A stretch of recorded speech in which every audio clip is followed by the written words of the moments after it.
வீட்டுல ஒருத்தவங்க வேலை செய்யறாங்கல்ல, அவங்களுக்கு வந்து நாளைக்கு சம்பள நாள்.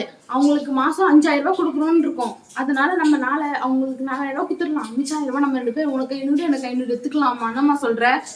அவங்களுக்கு என்ன கணக்கா தெரிய போகுது? ஐயோ, அது தப்பு. அவங்க உழைக்கிற காசு, கஷ்டப்படுற காசு அவங்கதான் கடவுள் பார்த்தாரு. ஒருத்தரை ஏமாத்தி ஒருத்தரை வாழணும்னு நினைச்சா ரொம்ப நாளைக்கு வாழ முடியாது. அது வந்து நம்ம செய்யக்கூடாது. அவங்க எவ்வளவு அவங்க கொடுத்தாலும் அவங்க கஷ்டப்பட்ட காசு அவங்ககிட்ட கொடுத்துடணும். அதை நம்ம எடுத்தவங்களா உப்பு தின்னா தண்ணி குடிச்சே ஆகணும். தண்டனை அது கடவுள். அதனால பாவம் செஞ்சா கண்டிப்பா கஷ்டத்தை அனுபவிக்கணும். கடவுள் அடுத்த ஜென்மத்துல நம்ம இப்ப செய்யும்போது நல்லா இருக்கும். பாவம் அது தெளிவா போகுதுன்னு சந்தோஷமா இருக்கும். அதோடைய பலவன் வந்து கண்டிப்பா கடவுள் கொடுப்பார். ஒருத்தரை ஏமாத்தி ஒருத்தரை வாழ்றவங்க கிடையாது. அழிவு கண்டிப்பா உண்டு, தெரிஞ்சுக்கோ.